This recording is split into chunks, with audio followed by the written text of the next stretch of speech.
বর্তমান প্রযুক্তিগত বিবর্তন এমন এক পর্যায়ে পৌঁছেছে, বৈজ্ঞানিক কল্পকাহিনীগুলো আর নিছক কল্পনা নেই। সম্প্রতি ওপেন এআই এর প্রধান নির্বাহী স্যাম অল্টম্যান এমন এক ঘোষণা দিয়েছেন যা এ বিষয়ে আমাদের ভাবতে বাধ্য করছে। তিনি দাবি করেন, কৃত্রিম বুদ্ধিমত্তা বা এআই মানুষের বুদ্ধিমত্তাকে অতিক্রম করে যাবে এবং নিজেই নিজের বিবর্তন ঘটাতে শুরু করবে। সম্প্রতি স্যাম অল্টম্যান এক পডকাস্টে দাবি করেন, প্রযুক্তি এখন তেমন একটি পর্যায়ে চলে গেছে যেখানে মানব জাতির জন্য এক মহা বিপ্লব আনবে। বর্তমান বাস্তবতাকে তিনি এক ঐতিহাসিক মুহূর্ত হিসেবে সংজ্ঞায়িত করেন। তবে অল্টম্যানের এই প্রবল আশাবাদ কিন্তু প্রযুক্তি বিশ্বের সবার কাছে সমাদৃত নয়। ওপেন এআই এর বিপরীতে অ্যানথ্রোপিকের প্রধান নির্বাহী গভীর উদ্বেগ প্রকাশ করেছেন এ ঘটনায়।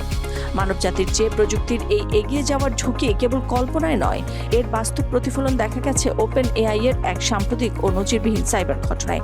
অভ্যন্তরীণ পরীক্ষার সময় তাদের দুটি অত্যন্ত উন্নত মডেল ল্যাবরেটরি নিয়ন্ত্রিত পরিবেশ থেকে বেরিয়ে যায় এবং এআই প্ল্যাটফর্ম হ্যাগিং ফেসের হ্যাকিং পরিচালনায় শিকার হয়।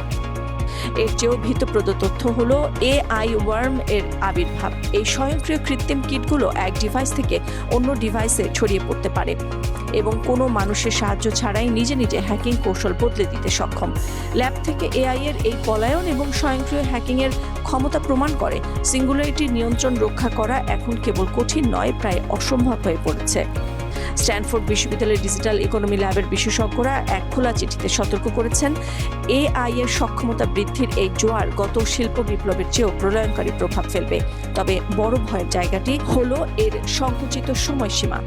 শিল্প বিপ্লব কয়েক দশক ধরে ঘটেছিল, কিন্তু এআই এর এই রূপান্তর ঘটবে আগামী মাত্র এক দশকে। এর ফলে একদিকে যেমন অবিশ্বাস্য জীবনযাত্রার মান উন্নয়ন সম্ভব, অন্যদিকে বিশাল জনসমষ্টির কর্মসংস্থান হারানোর এক দ্বান্দ্বিক বাস্তবতা আমাদের সামনে এসে দাঁড়িয়েছে। আমরা আজ এমন এক সন্ধিক্ষণে দাঁড়িয়ে যেখানে বৈজ্ঞানিক কল্পকাহিনী আর সংবাদপত্রের শিরোনামের মধ্যে কোনো পার্থক্য নেই। আমরা আজ কেবল কোনো নতুন সফটওয়্যার তৈরি করছি না, বরং এক নতুন ধরনের বুদ্ধিমত্তার জন্ম দিচ্ছি। এই বিবর্তনের পথে মানুষের নিয়ন্ত্রণ এবং যন্ত্রের ক্ষমতার ভারসাম্য ঠিক করে দেবে আগামীর পৃথিবীর মানচিত্র। নাদিরা জাহান, সারা বাংলা।